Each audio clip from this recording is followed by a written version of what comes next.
परिचय। दिन में धूप खिली देखकर मन खुश हो जाता है। अगर बहुत गर्मी हो तो बादल आने और बारिश होने से अच्छा लगता है। वर्ष की किसी अवधि में जलवायु कैसी रहती है, उसी पर हमारी फसलें निर्भर हैं। मौसम इतना महत्वपूर्ण है कि उसका अनुमान रोजाना टेलीविजन, रेडियो और समाचार पत्रों में बताया जाता है। आइए मौसम और जलवायु के बारे में और जानें। उद्देश्य। इस पाठ के अंत में आप निम्न करने में सक्षम हो जाएंगे: मौसम और जलवायु के बारे में बताना, मौसम की रिपोर्ट समझना। मौसम। आपने कभी देखा होगा कि सुबह धूप निकलने के बाद अचानक बादल घिर आते हैं और तेज बारिश होने लगती है, या तेज बारिश कुछ ही मिनटों में गायब हो जाती है और चमकती धूप निकल आती है। इसे ही मौसम बदलना कहते हैं।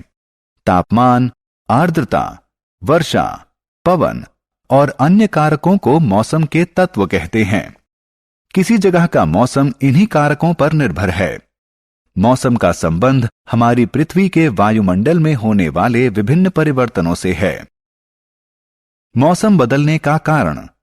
मौसम इतनी जटिल प्रक्रिया है कि यह बहुत थोड़े समय में अपना रूप बदल सकता है। आप जानते हैं कि मौसम बदलने का कारण क्या है? मौसम में सभी बदलाव सूरज लाता है। पृथ्वी की सतह द्वारा ऊर्जा सोखना और परावर्तित करना। महासागर और वायुमंडल किसी जगह का मौसम तय करने में महत्वपूर्ण भूमिका निभाते हैं। इसके अलावा पृथ्वी की कक्षा का विचलन, महाद्वीपीय बहाव और ग्रीन हाउस प्रभाव से भी मौसम में बदलाव होते हैं। मौसम की रिपोर्ट। राशेल अखबार में मौसम की रिपोर्ट पढ़ रहा है। आप भी मौसम की रिपोर्ट देखिए। रिपोर्ट में आप देख सकते हैं कि तारीख, महीना और दिन तालिका की पहली पंक्ति में है।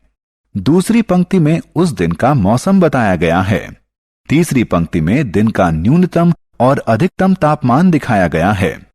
अधिकतम और न्यूनतम तापमान विशेष थर्मोमीटरों से रिकॉर्ड किया जाता है, जिन्हें अधिकतम और न्यूनतम थर्मामीटर कहते हैं। तालिका की चौथी पंक्ति में सापेक्ष आर्द्रता बताई गई है। आर्द्रता हाइग्रोमीटर से नापी जाती है। मौसम की रिपोर्ट में कभी कभी वर्षा की मात्रा भी दी जाती है। वर्षा की मात्रा मापन का यंत्र वर्षा मापी यानी रेन गॉज कहलाता है। जलवायु। आइए अब जानते हैं कि जलवायु और मौसम में क्या अंतर है। लंबे समय में, मान लीजिए 25 वर्ष में, मौसम का औसत रूप उस जगह की जलवायु कहलाता है। अगर किसी जगह का तापमान अधिकतर समय ऊंचा रहता है तो उसकी जलवायु गर्म कहलाती है। अगर ऊंचे तापमान के साथ बारिश भी बहुत अधिक होती है, हम कहते हैं कि उस जगह की जलवायु गर्म और नम है।